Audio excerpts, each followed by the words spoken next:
The cargo hauler touched down on Haven's gate with barely a shudder. Danny Reed stretched his back and heard it pop in 3 places. 12 hours in that cramped cockpit had not been kind to his spine. He grabbed his worn jacket from the seat and felt the familiar weight shift in the inner pocket. "Easy there, Brutus," Danny muttered. A small black and white head poked out, beady eyes blinking in the cabin light.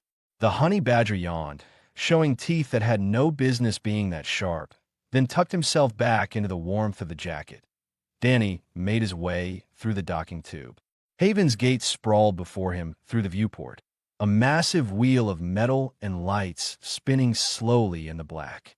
Thousands of species came here to trade, argue, and occasionally try to cheat each other. Danny had been running cargo to this station for 3 years now. He knew the rules. The security checkpoint appeared ahead. A tall insectoid creature with too many legs stood behind a scanner array. Its compound eyes tracked Danny as he approached. Species identification, the guard clicked. Human. Danny Reed. Freelance cargo transport. Danny held out his wrist for the scanner. The guard's antennae twitched. Deathworlder classification confirmed. All weapons must be surrendered per station regulation 774. Danny sighed and pulled his sidearm from his hip holster. The small plasma pistol looked almost toy-like in his hand. He placed it on the counter along with his scanner and the short blade he kept in his boot. "That everything?" the guard asked. "That's everything," Danny lied smoothly. Brutus shifted in his jacket but stayed quiet. The guard ran another scan, then stamped Danny's credentials. "Berth 42, lower ring. Your cargo bay is assigned to Section 12. Do not deviate from approved pathways." Danny took his papers and walked through. Behind him, he heard the guard muttering into a comm unit about Deathworlders and additional security protocols. He smiled. Let them worry. He was just here to deliver fertilizer compounds to the agricultural district and collect payment. Simple job. The main concourse opened up before him. Dozens of species moved through the space. Tall Pelians with their 4 arms juggling datapads. Short Quillan traders with their distinctive blue fur. A group of Grell mercenaries, their reptilian scales catching the light as they laughed at something. Danny kept his head down and moved toward the lower levels. That was when he noticed them. 3 Soltarian merchants standing near a viewport, their insectoid bodies almost identical to the security guard species. But these 3 wore expensive robes and had the calculating look of people who saw opportunity everywhere. One of them pointed at Danny. The others nodded. Danny's hand instinctively went to where his pistol usually sat. Empty holster, right? He picked up his pace. The lower cargo levels were quieter. Fewer travelers, more workers. Danny's boots echoed on the metal grating as he made his way to Section 12. His cargo containers sat where they should be, sealed and intact. He ran a quick visual inspection, checking the seals and control panels. Brutus poked his head out again, sniffing the air. "Yeah, I smell it too," Danny said quietly. Someone was watching them. He could feel eyes on his back. He turned slowly. The corridor appeared empty, but shadows moved in the spaces between containers. Danny had spent enough time in rough ports to recognize the setup. Someone was planning something stupid. He pulled out his datapad and sent a quick message to his client confirming delivery. Payment pinged back immediately. Good. At least he would get paid before whatever was coming actually arrived. Brutus growled, a low sound that rumbled through Danny's chest. "Not yet, buddy," Danny whispered. "Let's see what they want first." He made his way back toward his assigned berth, taking a slightly different route. The feeling of being followed intensified. Danny counted at least 4 different sets of footsteps, trying to stay quiet behind him. Not security. Security would have just stopped him directly. His berth was a small cube of space with a cot, a tiny bathroom, and a storage locker. Basic but clean. Danny sat on the cot and finally let Brutus out completely. The honey badger stretched, his stocky body extending to nearly 3 feet of muscle and claws. He immediately began investigating every corner of the room. "We've got problems," Danny said, pulling out a protein bar and breaking it in half. Brutus snatched his portion and demolished it in seconds. Those Soltarians from the concourse. They had friends. Big friend from the sound of those footsteps. Brutus looked up at him and made a chattering sound. I know you're not worried. That's why one of us has survived this long with all their original body parts. Danny ate his half of the bar slower. Station rules say no violence in common areas. They'll have to wait until we're somewhere isolated. The honey badger went back to exploring, completely unconcerned about potential ambushes or mercenaries. Danny watched him knock over the trash bin and investigate its contents with scientific precision. Tomorrow we check the cargo one more time, then we leave, Danny said. Easy job, remember? Brutus found something interesting under the cot and dragged it out. An old wrapper from the previous occupant. He shredded it with enthusiasm. Danny lay back on the cot, hands behind his head. The station hummed around them, thousands of lives intersecting in metal corridors. Somewhere out there, people were planning to rob him or worse. They thought he was helpless without his weapons. He looked at Brutus, who had fallen asleep on top of the shredded wrapper, looking almost peaceful. They have no idea, Danny said to the empty room. Danny woke to Brutus sitting on his chest, staring directly into his face. The honey badger's breath smelled like the jerky Danny had given him before bed.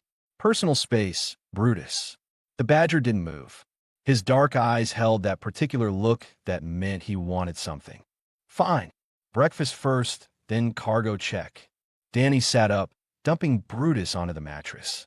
The creature made an offended noise, but immediately started grooming himself.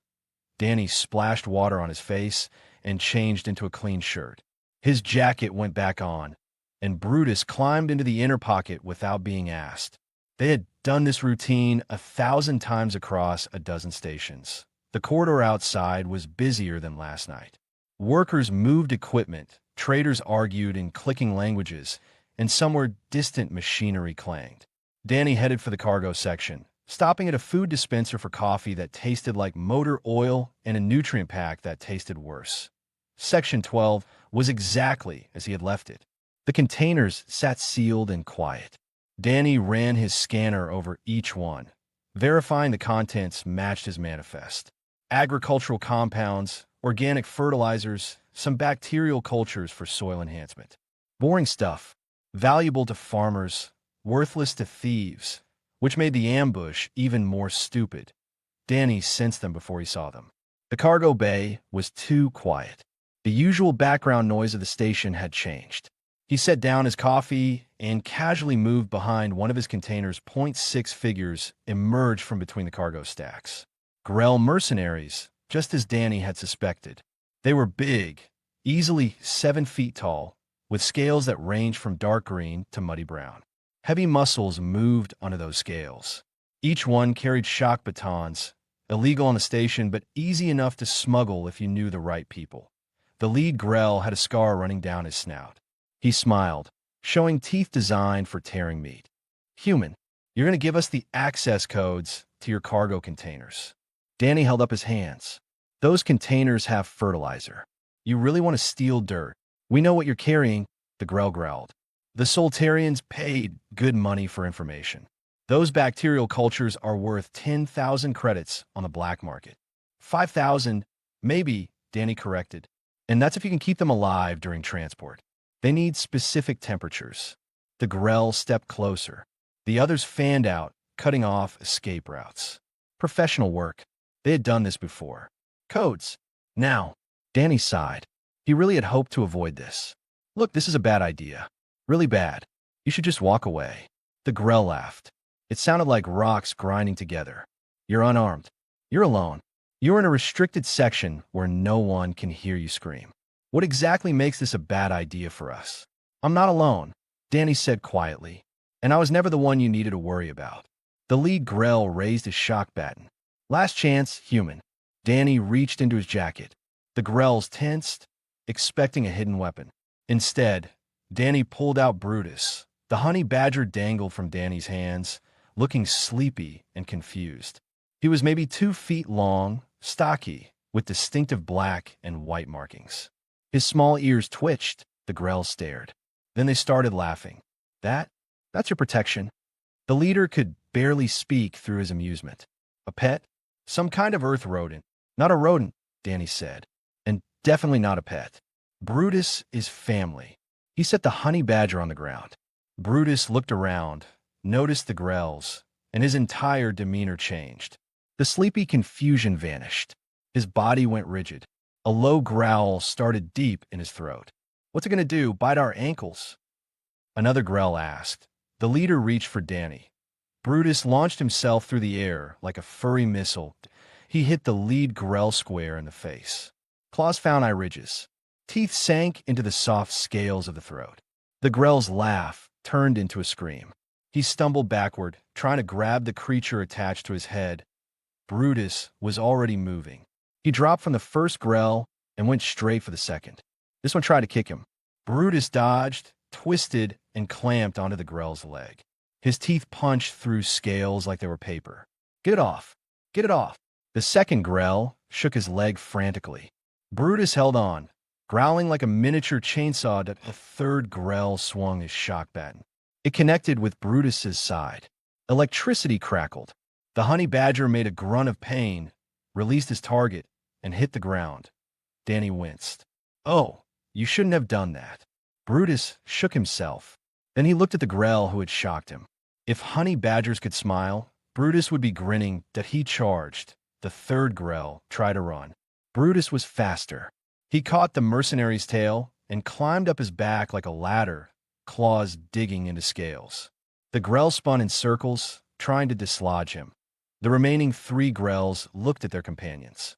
One was clutching his bleeding face. Another was checking his mangled leg. The third was running in circles with a honey badger riding his back. "It's just one small creature," the fourth grell said, though he sounded uncertain. "We're trained fighters." Brutus had reached the spinning grell's head. He grabbed both ear holes and started pulling. The grell's scream echoed through the cargo bay. Station alarms began blaring. Red lights flashed. An automated voice announced the detection of unauthorized weapons discharge. The last three grells looked at each other. Professional pride warred with self-preservation. Self-preservation won. They ran. Brutus dropped from his current victim and immediately gave chase, moving faster than something his size had any right to move. "Brutus! Hail!" Danny shouted, running after them. "They're done. Let them go." The honey badger either didn't hear or didn't care. He was in full hunt mode now, and nothing short of direct intervention was going to stop him. Danny chased them down the corridor, listening to screams and the sound of scales scraping on metal. This was going to be so much paperwork. Danny rounded the corner just in time to see two grell mercenaries scramble on top of a cargo container. They pulled themselves up with desperate strength, scales scraping on metal. Below them, Brutus paced back and forth, making sounds that would haunt those mercenaries in their sleep. The honey badger spotted Danny and chittered something that sounded accusatory. "Don't give me that look. You're the one who went after their ears." Security arrived in force. 8 guards in full armor, weapons drawn, surrounding the scene. The one in front was Pelion, her 4 arms holding a scanner, a weapon, and 2 restraint devices simultaneously. Her rank insignia marked her as chief. She looked at the 3 unconscious grells bleeding on the cargo bay floor. She looked at the 2 grells on top of the container, one missing an ear and most of his dignity. She looked at Brutus, who was now sitting calmly at Danny's feet, grooming blood from his claws. "Explain," she said. Danny raised his hands. "They ambushed me, demanded my cargo codes, had illegal shock batons. Your sensors should have picked up the discharge." One of the guards checked a datapad and nodded confirmation to the chief. "The creature?" she asked. "His name is Brutus. He's my companion, registered as such with Earth's Wildlife Transport Authority and cleared through every customs checkpoint I've been through." The chief's eye stalks focused on Brutus. "That animal just took down 5 trained mercenaries." 6, Danny corrected, pointing to the grell with the mangled leg who was trying to crawl away. "And technically, I warned them this was a bad idea." The chief made a gesture. 2 guards moved to secure the injured mercenaries. Another guard approached the cargo container with a ladder, trying to coax the 2 survivors down. They refused to move while Brutus was visible. "That thing is classified as a pet on your documentation," the chief said. "Companion," Danny corrected. "There's a difference. Pets are domesticated. Brutus is wildlife. We just have an understanding. Brutus chose that moment to find something interesting on the floor and began digging at it with single-minded intensity. He looked about as threatening as a stuffed toy. That creature took a direct shock baton hit and kept fighting, the chief said. Danny shrugged. Honey badgers have extremely thick skin and loose connective tissue. Makes them resistant to bites, stings, and apparently electric shocks. Plus, their pain tolerance is off the charts. Why would your species keep such a creature? I didn't keep him. I found him when he was a kid. Poachers had killed his mother for her sink lands. He was maybe 3 weeks old. Wouldn't have survived on his own. Danny reached down and scratched behind Brutus's ears. The honey badger leaned into the touch, making a purring sound. Raised him myself. He imprinted on me. We've been together ever since. The chief pulled up something on her datapad. Her eye stalks went rigid as she read. Earth classification for this species includes the terms fearless, aggressive, and has no natural predators due to defensive capabilities. That's all true, Danny agreed. It also says they've been observed fighting lions, hyenas, and venomous snakes. Also true. Brutus once killed a cobra that got into our ship's cargo hold. Ate it for dinner. The chief looked at Danny like he was insane. You share living quarters with this creature? He snores, but yeah.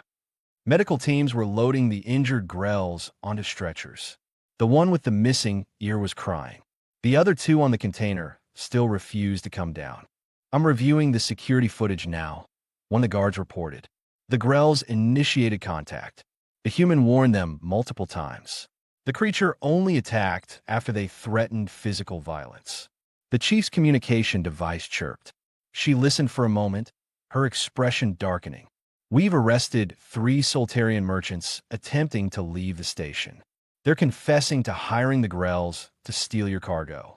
Sound about right, Danny said. They were watching me yesterday. You didn't report suspicious activity. On Haven's Gate, I'd be filing reports every 10 minutes. The chief almost smiled. Almost. You violated no station regulations. The creature is registered. You surrendered all required weapons. The grells possessed illegal arms and initiated assault. She paused.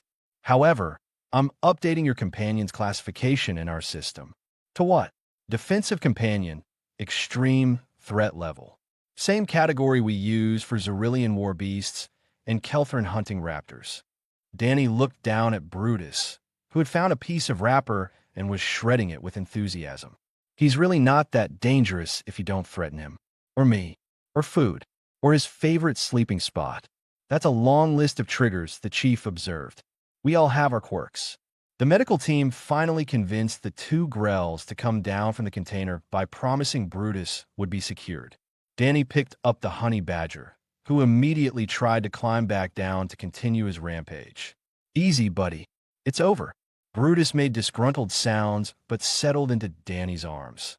The chief watched this interaction with fascination. Your species forms bonds with death world predators. Honey badgers aren't actually predators. They're omnivores. Brutus likes berries and eggs as much as meat. It has fangs designed for tearing flesh. So do humans. We're omnivores too. Danny grinned. Earth doesn't really do specialized. Everything there has to be ready for everything else. The chief was quiet for a moment. I've read reports about humans. Your planet's classification as a death world. Your species' unusual resilience. But I thought the reports exaggerated. They probably undersold it, Danny said. Earth made us tough because it had to. Made everything tough. We just figured out we'd survive better together than apart. By befriending creatures that fight lions. Brutus has never actually fought a lion. That I know of. We don't visit Earth much anymore. The chief made a note on her datapad. Your cargo is cleared for departure. I'm assigning an escort to your berth to ensure no further incidents. Appreciate it. And Mr. Reed? Next time you visit Haven's Gate, please inform security that you're traveling with a registered defensive companion. It will prevent misunderstandings. Danny looked at the unconscious grells being carried away. Yeah, I can see how that might help.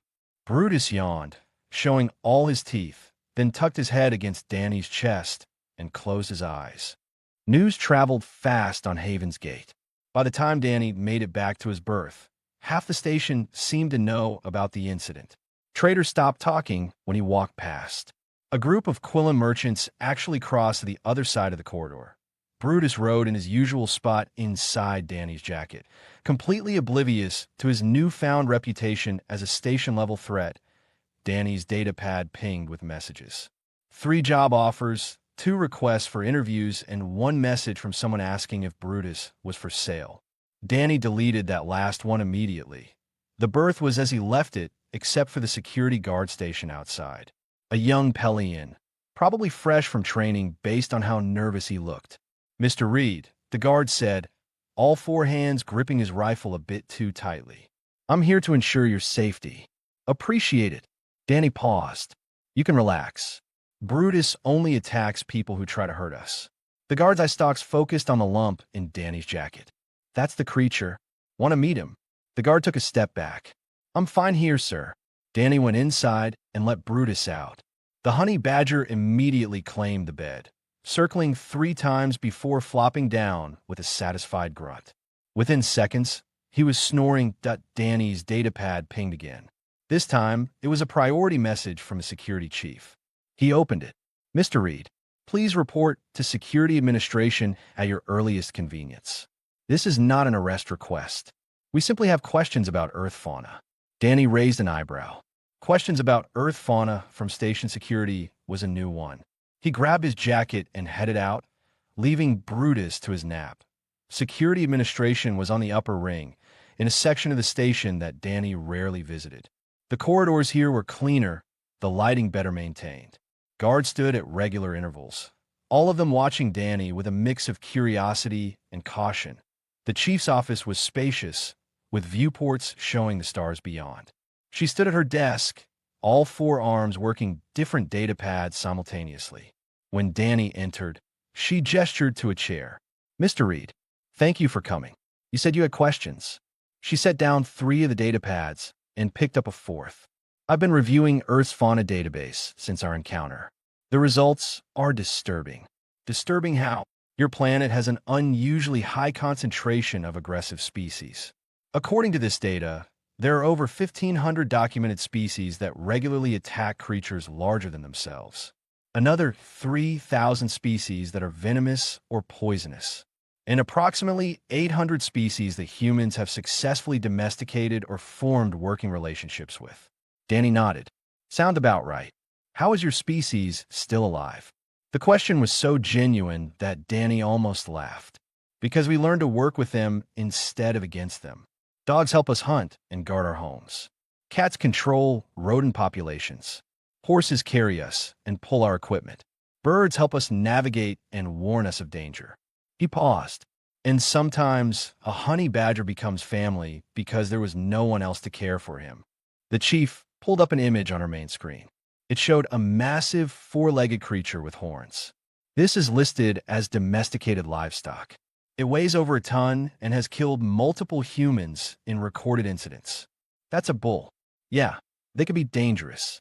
But cows provide milk, meat, and labor. We learned to manage the risk." Another image appeared.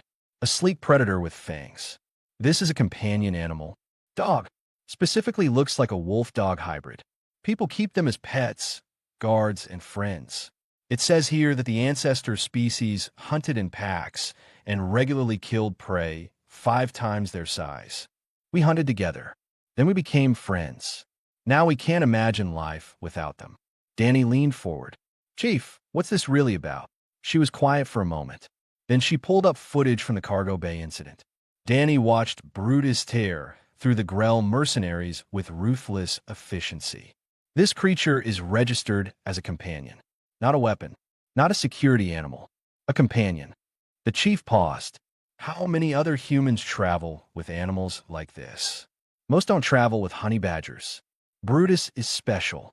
But yeah, lots of humans have animal companions. Dogs are the most common. Cats too. Some people have birds, reptiles, even insects. Combat capable insect. I mean, probably not for combat. But there are people who keep tarantulas, scorpions, that kind of thing." The chief's eye stalks went rigid. "Your species keeps venomous arthropods as companions?" "Some do. I had a friend who had a rose-hair tarantula named Princess. Sweetest creature you'd ever meet. Never bit anyone. It was venomous. Mildly, like a bee's sting. The chief made a sound that might have been distress. She pulled up more files, scrolling through entries. Bears. Large predators with claws capable of disemboweling prey. Recorded cases of humans keeping them as companions. Usually rescued cubs or injured adults. Not common, but it happens. Primates.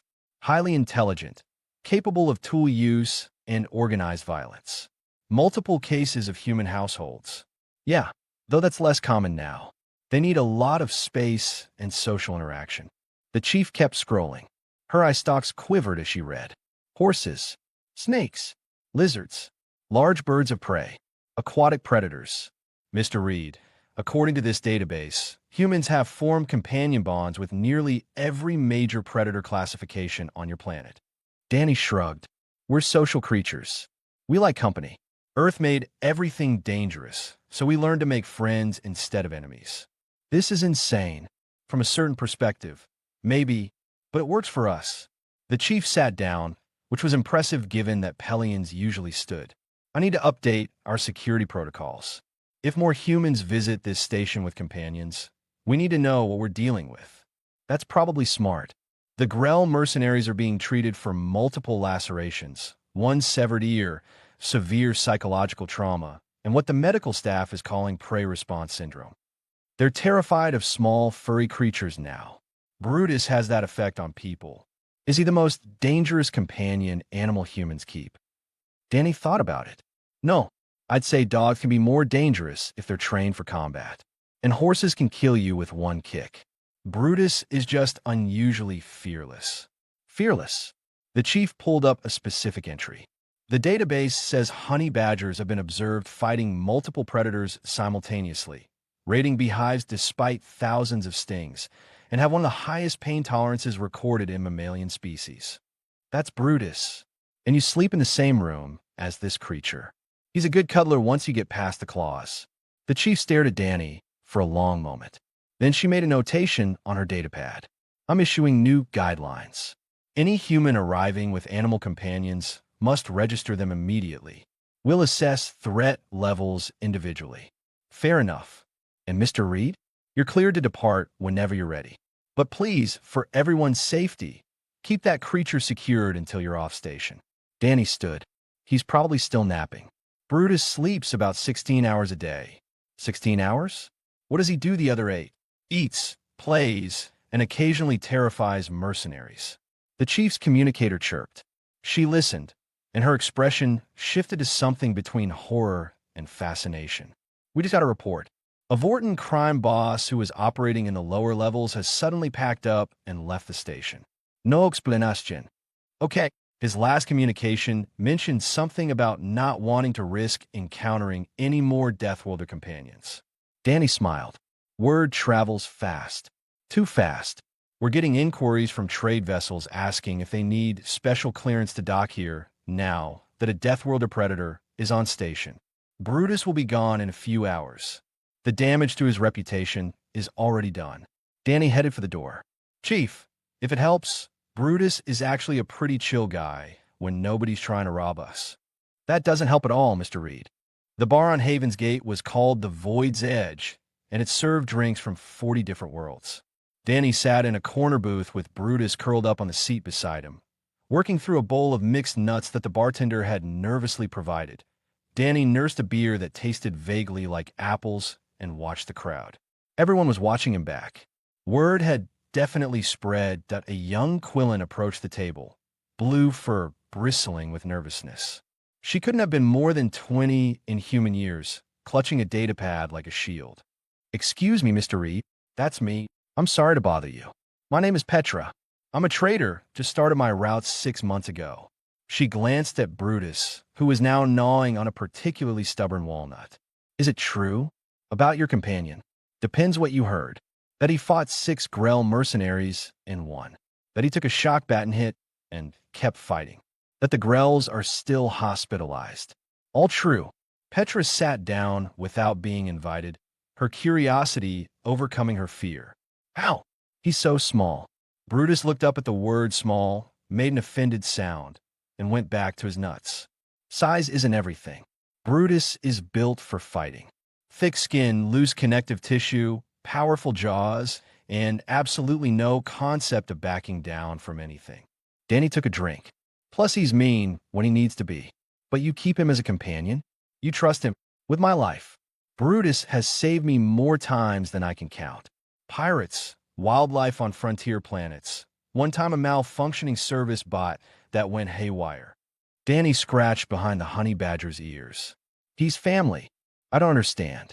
On my world, we have strict separation between domesticated and wild species.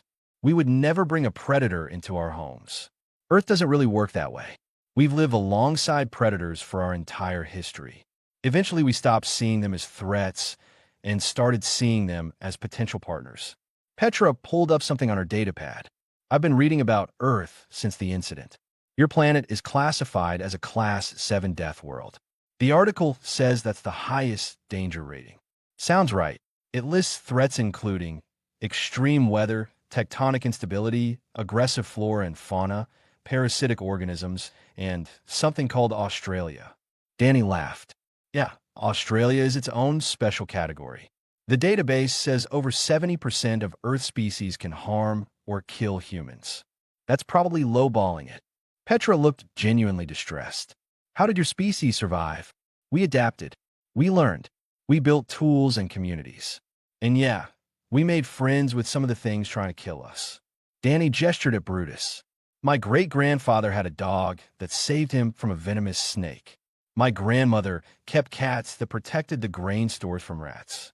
My dad worked with horses his whole life. But those are domesticated species. Now they are. 10,000 years ago, they were wild. We worked together long enough that we changed each other.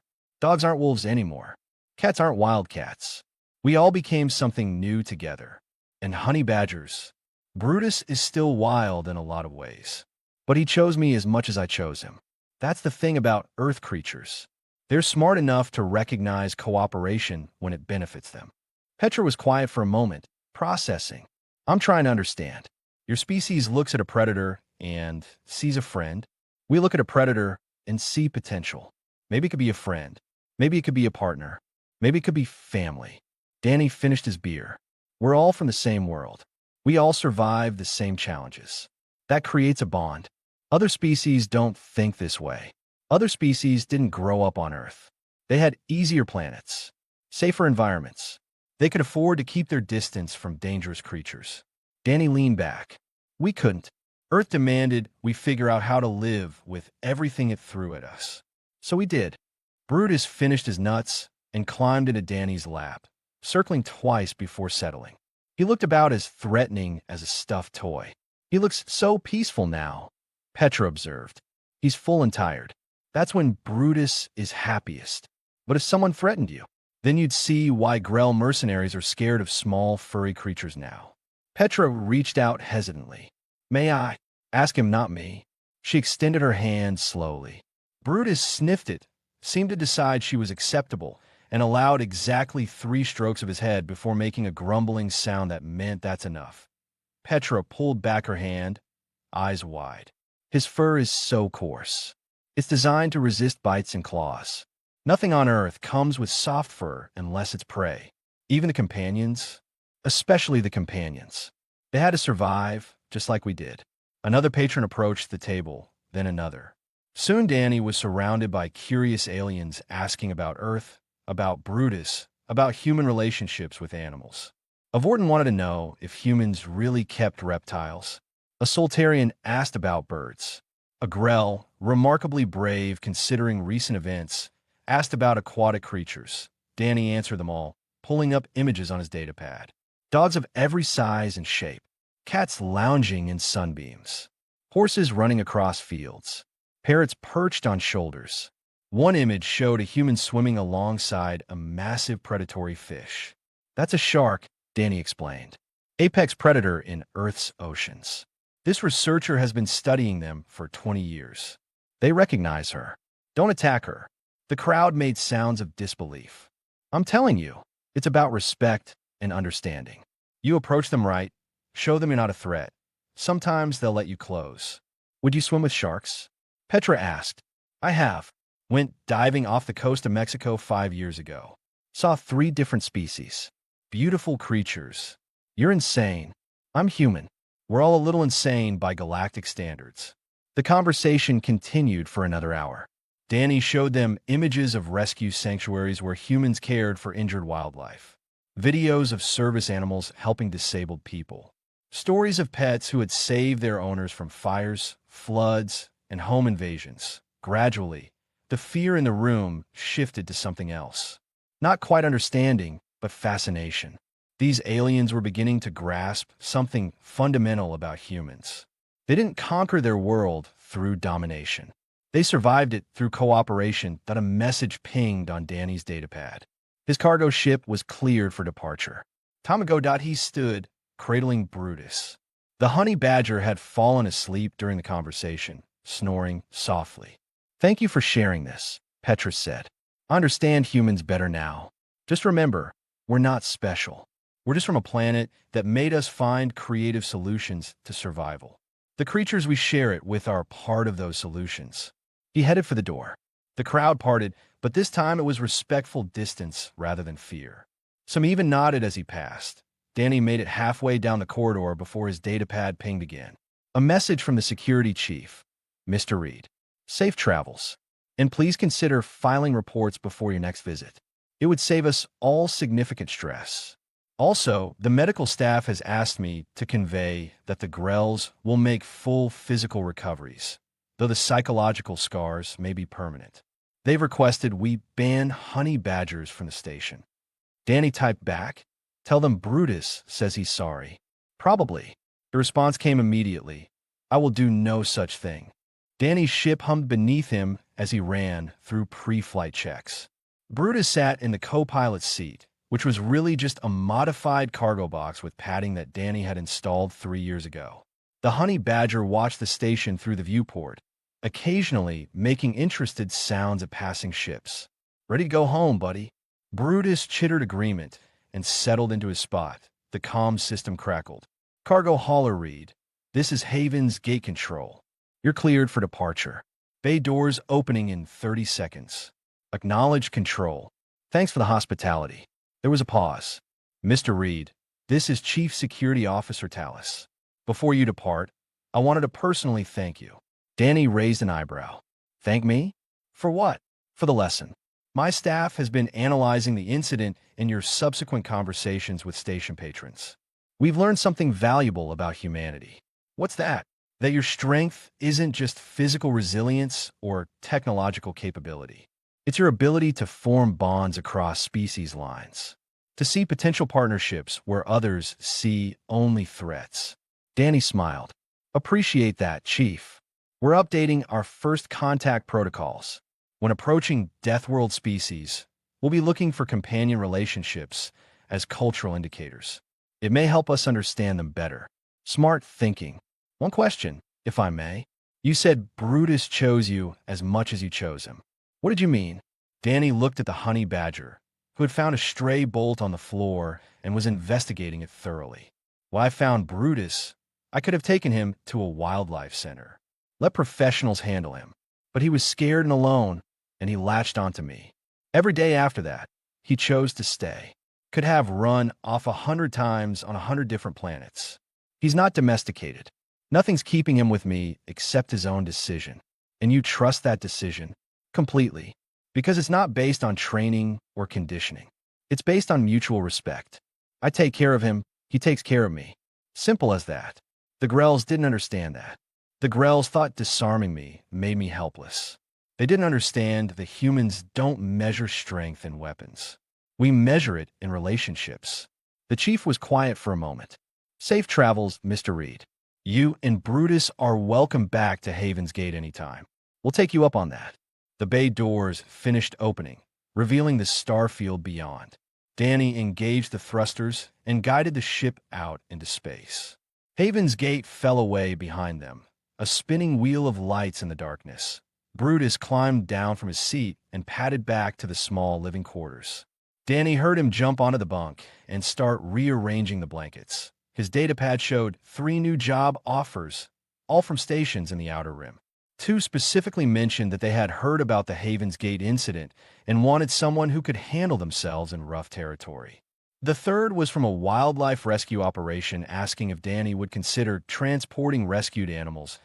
He accepted the wildlife job immediately and flagged the other 2 for later review. The comm system pinged with a personal message. Petra, the young Quillen trader. Mr. Reed, thank you for talking with me today. I've been trading for 6 months, and I've been scared the whole time. Scared of pirates, scared of getting cheated, scared of failing. But watching you and Brutus made me realize something. I don't have to be fearless. I just have to find the right partners. I'm looking into getting a companion animal.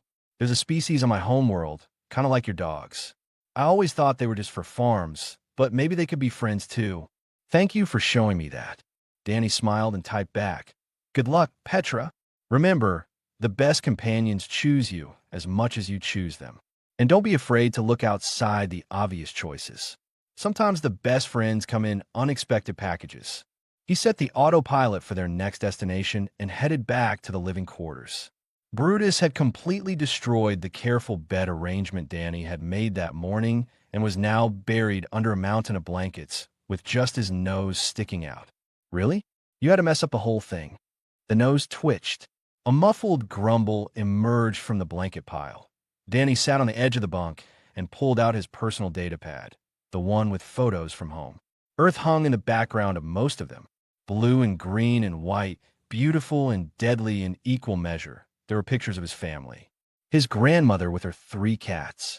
His father standing next to a massive horse. His sister holding a parrot almost as big as her arm. His cousin swimming with dolphins. His nephew had recently gotten a puppy, some kind of shepherd mix that would probably grow to weigh more than the kid. Every picture showed humans surrounded by animals. Working together, living together, surviving together. That was Earth's real gift to humanity. Not the harsh environment that made them tough, though that helped. Not the dangerous creatures that taught them to be careful. It was the lesson that survival wasn't a solo mission. The strongest humans were the ones who built teams, formed partnerships, created families that crossed species boundaries. Danny looked at the lump of blankets that contained Brutus. The honey badger who had chosen him, who stayed with him, who fought 6 trained mercenaries to protect him without hesitation. Love you too, buddy. Danny said quietly. A paw emerged from the blankets and batted at Danny's hand. Not aggressive, just acknowledgement. Then it withdrew back into the warmth. Danny pulled up the station security footage one more time, the part where Brutus launched himself at the lead grill. The comment section was full of aliens trying to understand what they'd witnessed. Fear, confusion, scientific curiosity, and grudging respect all mixed together. One comment stood out. Humans didn't conquer their world. They befriended it. That might be the most terrifying thing about them. Danny laughed and closed the datapad. Terrifying wasn't the word he would use. Practical, maybe. Efficient. Smart. Earth had given humanity a choice. Adapt or die. They chose adaptation. And part of that adaptation was recognizing that the creatures sharing their planet weren't obstacles to overcome. They were potential allies in the fight for survival. Some became food. Some became helpers. Some became friends. And some, like the grumpy honey badger currently snoring in a pile of blankets, became family. The ship's computer announced they had cleared Havens Gate's traffic control zone and were free to jump to hyperspace. Danny engaged the drive and watched the stars stretch into lines. Another station. Another cargo run. Another adventure. And through it all, a small furry terror who would fight anything that threatened his human, sleep 16 hours a day, and demand treats at the most inconvenient times. Danny wouldn't trade it for anything. Back on Havens Gate, the security chief was filing her final report on the incident. In the recommendations section, she wrote, all stations should update threat assessment protocols to include companion animals when dealing with Deathworlder species. Initial disarmament procedures may be insufficient. Further study needed on human-animal bonding practices and their tactical implications. She paused, then added one more line. Note, honey badgers are not to be classified as pets under any circumstances. Update all databases accordingly. In the medical wing, The grells were finally being discharged. They walked carefully, watching every shadow, flinching at small sounds. One of them had requested a transfer to a freight route that never went near stations with human traffic. The others had simply quit. In the bar, Petra was showing other traders the images Danny had shared. Conversations about Earth and its creatures continued long into the station's night cycle. Fascination was replacing fear. Curiosity was replacing caution. And somewhere in the black between stars, a cargo hauler flew toward its next destination. Inside, a human and a honey badger slept peacefully, partners in survival, friends by choice, family by bond. Earth's children, carrying their world's greatest lesson with them wherever they went. You don't have to face the universe alone. Sometimes the fiercest protectors come in the smallest packages. And sometimes the strongest weapon is the